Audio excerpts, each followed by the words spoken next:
Belinda the Valuer, welcome to the Carpool. It's so nice to have you in the series. Thank you, Trent. It's nice to be here. I feel like I've known you for a while, seeing your head on TikTok and social media, and now get to meet you in person. Yeah, that's hilarious. So let's just talk about that because I'm so jealous. You've got 124,000 followers on TikTok. Yeah. I think I'm at like 9,500. So mate, I think that's a great starting point. Like, yeah, how did you get started on TikTok, and what's the kind of stuff that you talk about? Yeah, I didn't go on TikTok to grow. Like, I was a PYAG employee, doing my like a good valuer, doing my valuations. And I saw a couple of, true story, I was locked down and, things were quiet. And I saw a couple of people, I thought TikTok was about dancing. Yeah, same, yeah. And I thought, what is this platform? Check it out. Everyone's talking about it. And then I saw a couple of people, I saw an accountant talking about, tax stuff. I saw a lawyer talking about tax law, and I saw you. I think I had a wig on my first one. You did have a wig on, and that's so embarrassing. Doing like one side and another side, like, oh, my property. And I was like, who's this clown? Yeah. And I was like, oh, that's a property person talking about buying and selling. And obviously I'm not a sales agent. And I thought I can talk about like valuation stuff, because I feel like people don't really know what a valuer is. Yep. What we do, and I got the whole vibe of the whole TikTok, because it's, you're on it. It's got to be fast. It's got to be informative. You got to cut to the chase. You got to give them something, and then you've also got to be entertaining. Yep. So and like, what it took? It just took for like one or two videos to go super viral. Yep. And they were, just like negative gearing stuff, like stuff that I thought was going to flop. Yeah. And then I'm like, holy crap, I'm at, 400,000 views and it's only midday, Yeah. I'm like, this is big. And then you do a video and you're like, this one's going to smash it. This one's going to be awesome. And then it's like, yeah, totally flops. 2,000 views after 3 days. And you're like, okay. Yeah. So I think that's the charm of TikTok. It's just what people find relevant. I think the more you try harder, the less views you get, but the more that you give just genuine information, do it in a way that's fast and to the point. Yeah. Yeah, I think consistency is a big thing. If you just do one video a week and then stop for 3 weeks, and then try and do another one and hope to do well on it, you'll probably capitulate. And you know what it is with TikTok too? The less polished it is and the less you think about it, the harder it is. So half the time, just some harebrained idea comes in. I'm like, oh, that might be cool TikTok. Grab the camera, don't rehearse it, don't script it, and just talk shit for 30 seconds and then post it. So let's move on to the valuation side of things, considering that's your background, that's your expertise, and that's what a lot of people, I guess, across various social platforms follow you about. Let's say I'm a buyer, I'm looking at buying a property, I've done a little bit of due diligence and I'm going to pull the trigger. It's $900,000, it's an apartment in Coogee. What do I do? And more specifically though, what is a pre-purchase valuation and how does that kind of help the property buyers before they jump in? Okay. I am going to be blunt and honest. Yep. Sometimes they're not really worth the paper they're written on. I'll tell you why. Now, this is me being truly, truly honest. When we do a valuation, it is the true market valuation of a property. And that's what we believe a willing buyer and a willing seller, based on the evidence provided in the open market, in nearby streets, comparable homes, and that's what we think the market value of the home is. Yep.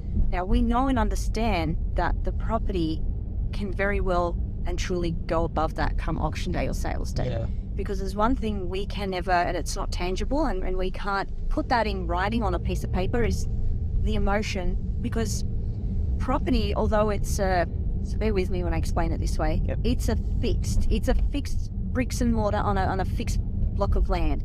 But the variable is people's emotions and attachment to wanting to own that property and how much they're prepared to pay over and above. And we can never predict that.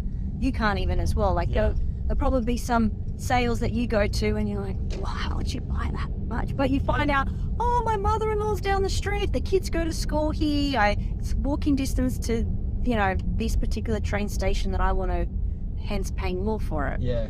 So when it comes to a pre-purchase valuation, I think it's a really good idea just to make sure if you have a very strict budget, if you're an investor as well, because you don't want to be paying over and above market value for a property, the valuation will be taxed up, so that's good.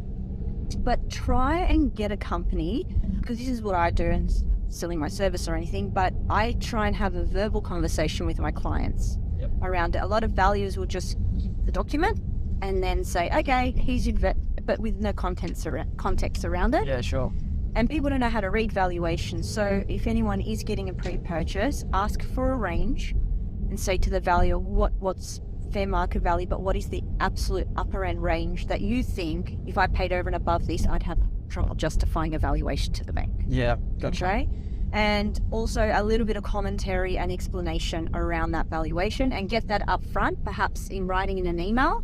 This is what I want. I want a pre-purchase valuation, and I want you to take the time to discuss that valuation for me, so at least I know it's not just a document, because you can't take that document to the bank. Gotcha. You can't take that document to the lawyer, or you can't use it any other than the purpose of the instruction, which is pre-purchase. Yeah, gotcha. That's killer advice, actually. And I want to, I guess, look at some value add strategies. I'm going to buy a property and thinking, all right, I've got a little bit of money. I might want to do a kitchen. I might want to do a bathroom. Maybe it's going to be a lick of paint, some carpet. What are the most, I guess, from a valuer's point of view anyway, most cost-effective value add strategies that you've kind of seen? Okay. I cannot tell you how many valuations I've done for the bank where they want to borrow money so they can do a reno. Yeah. And then they'll say, okay, well, we want to know what it's worth now, but we also want to know what it's worth upon completion. So we will guarantee that we're not lending more than the value of the home. Yeah. Lost count, amount of values that are done like that. And then I will come out when the property's done just to then resecure the loan. Yep. And I'm like, is this what they did with the home? Oh my God, they have not added any value to the property. Gotcha. So it's not just a guessing game for me. It's not that I know because I'm roughly guessing I'm going to add this much value from this much renovation. Yep. There's two types of renovations, keeping all that in mind. I call the lipstick on the pig reno, and I call the full facial reconstruction reno. So are we doing nose jobs, lip fillers, eyebrows, facelift? Like, are we going surgery under the knife, aka full construction, builder, engineer, through council, the full hog? Or are we just doing a lick of paint and renovating? Yeah. So you need to know that before you purchase the home or what you're going to embark on, because if you think you're going for just a lick of paint, then it's very different properties you're looking for. Sure. Because some are like ripe for just a quick reno, and others are beyond that. Yep. They need the full face reconstruction. Yeah. Does that make sense? Yeah, 100%. So I think knowing what you want before in your budget. So if you are looking for a lipstick on a pig version, firstly know the brand of lipstick, as in AKA, are you going to do a high-end reno, or is this because you want to resell and flip it and it deserves a higher-end reno, or are you going to do a basic one because you just want to get a really decent tenant in there and they're not going to pay a premium, whether it's high-end. So obviously my big one is kitchens and bathrooms. They're obvious, right? Yeah. But I think the kitchen's the main one, and not going too small and too budget, because that's where the value is. Gotcha. Some people do, IKEA Bunnings, they look great for the first 6 to 12 months, and then because of the quality of them, they start to wear and tear a little bit more. So just be mindful of that. A coat of paint, and a big one for me is the facade and the landscaping. It's like free money. Yeah. It's like unlocking free money. So it's bringing it up from an original home to a renovated home, and that is probably the biggest one, because that's what people stop on realestatedomain.com. They'll swipe, that looks nice, I'm going to tap into that. Yeah.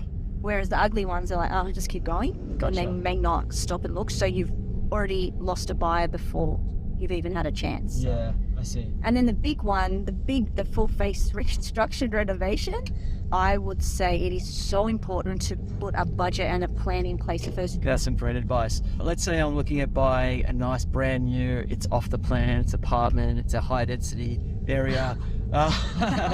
There's a fair amount of, I guess, not controversy, but I mean misinformation about a lot of the off the plan stuff. From a valuer's point of view, like you would have done so many of those off the plan stuff.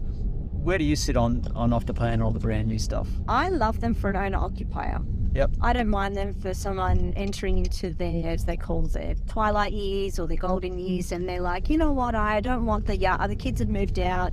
I don't want a yard. I just want to enjoy my life, and I want something new, and this is it for me, and I want my lifestyle. And it's a great option. Yep. And they're prepared to pay a bit of a premium. They're like, you know what, I don't mind. It's new, and I got a lift. Someone takes out my rubbish. I'm sweet. Yep. Great option, brand new and off the plan. For an investment, I would say, and this is no word of a lie, Trent, 90 to 95% of the valuations I've done brand new and off the plan, I've knocked back. Okay. Okay. What does that mean? So that means that you would have a contract price that you signed with the developer. Yep. Let's say now, April 2023, and it's not set for completion until December 24. I don't come out and value it now. I value it in 24 at the end. And regardless of wherever the market is, I don't just value the unit with what it's worth in the complex. Yep. That's almost a two-tier market because you're only isolating it in that building. I've got to compare it then with apartments that have sold outside that, because if the bank is lending money on that unit, and then that unit goes into the open market, you're competing with buyers because it's no longer a brand new product. Yep. That are also going to look at units on their Saturday, on their Sunday, in 5 or 6 other complexes around, comparing it to yours. Why should they buy? What would yours be worth from the open market? Yeah.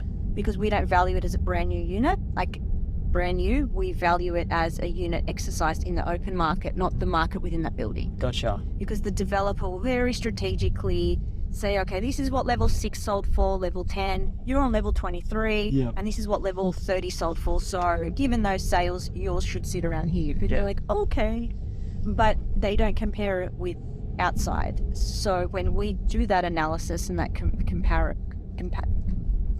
do the analysis on the comparables, we realize very quickly that they pay a premium, like a new car. Yeah. It's a new car, you're the first in there.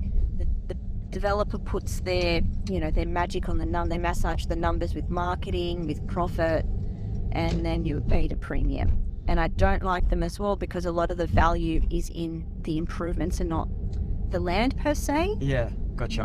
And they will wear and tear and depreciate, and the value won't increase on the land as fast as the improvements are depreciating. Gotcha.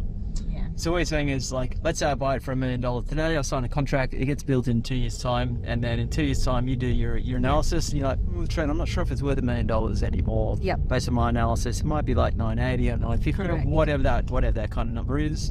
Where do you sit on the house and land package side of things? And let's say it's a $750,000 house and land package in X location, and there's 3,000 other houses in the same kind of vicinity. So that the bank, even though it's a great estate and it's a great property, the bank see that as a risk, and I see that as a risk to a potential investor. For a homeowner, I would never tell them actually. They want to live there. Yeah. It's my job to then help them, guide them in the right direction and say, well, if you want that, then go see a buyer's agent in that area to help source it, or, whatever. That's your life. I don't interfere. But for an investment perspective, if at the moment there's a real shortage of rental properties and there's hardly any stock on the market, this is a moment in time. And we get many, many, many moments in time. So what's not to say in 5 years' time, the market turns, as it does, goes up and down, left and right, that all of a sudden there are way too many properties on the market and not enough buyers. So we have a shift of an oversupply or an overdemand of oversupply property and an underdemand of buyers. If your property goes on the market and there are 6 or 7 identical other properties at the same time, this goes with off the plan units. Yeah. Why is yours so special? Why should I buy yours? Yeah. Why won't I go, well, there's 6 other properties on the market. I'm not going to pay a premium or over and above market value for your property. Yeah. I'm going to then pay, I'm going to give you a discount. Yeah, sure. And at the moment, people are seeing this isolated moment in time where rents are great, property's selling for a premium because of this lack of stock, but it is, and that's why as a valuer, and you've done the economics degree. Yeah. So we understand property not just in an isolated incident of what would somebody pay for it. It goes deeper on an economic scale of what's the economy doing? Yeah. Why is it the way it is at the moment? Is it because obviously people are hesitant with interest rates?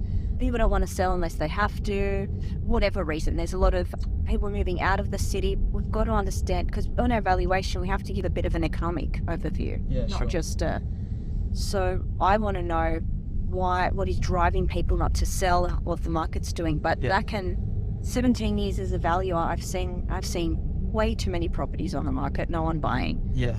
And the properties that sold like hotcakes in a tight market, a main road, opposite, an industrial estate, all next to power lines. Yeah. They sell, and I'm like, wow, they got a huge price. In a down market, nobody touches them. Yep. And they sit there and they get discounted. And then you have some fancy pants or some buyer's agent going, the type, oh, we got it under market value. I'm like, yeah, excuse the French, no shit, Sherlock. He got it because nobody wants it. Yeah, that's it. And the market, and what people don't understand too, Trent, is, you know this, no one sets the market. No, valuer doesn't set it, the buyer's agent doesn't set it, the real estate agent doesn't set it. It's the willing buyer and the willing seller. Yeah, that's it. So if somebody was prepared to pay more for it, they would have. Yeah. No one gets anything below market. Yeah. Very rarely I've seen it. I'm like, oh, wow, that was a bargain. But it's, especially in a city like Sydney, you pay for what you get. And if you need to pay for it like slightly above market, it's because there is a huge demand. Yeah. And that demand intrinsically will still be there in 5 or 10 years' time. Yeah. So then somebody will then again pay more for it. Yeah. And it's good. It's kind of a good point when it is under market. Maybe that's more on the vendor's motivations to sell. Maybe it's they're going through a divorce and they have to move this thing within 60 days, 30 days. So, well, we'll take a 10% discount because we have to move it straight away. It's not necessarily market forces. It's more the kind of the vendor's motivations to move the property on. Contact details. Like, how do I get in contact with you if I want to use your services? What can I actually use your services for? So I have professional services. My company's called Add Valuer. It's a bit of a play on words, like adding value, but I'm a valuer. So I do valuations and tax depreciation schedules. So I'm a registered tax agent as well, but I can't do tax return. Yep. So if you're dodgy and you want me to hide some receipts, not the one, yeah. I'm not the one. I mean, I know people, but not me personally. I'll tell you my own personal account. But that just means that I can do depreciation schedules. And another part of my service is, because I've done so many valuations for the bank on adding value, renovations, I just help people understand how to basically, in a nutshell, spend the least amount of money to get the most amount of value. Gotcha. Yeah. And how do I contact you? Instagram is the best way, or just go to your website? What's your website address? It's just addvaluer.com. Yeah. And otherwise, Belinda Botsolis, and I kind of pop up Instagram, TikTok. You kind of get sick of my head after. No, it's all good. At 124,000 TikTok followers, I don't think anybody's sick of you. But thank you so much for joining the couple series. It was awesome to have you in the couple. Yeah, thank you. Thanks so much. Awesome.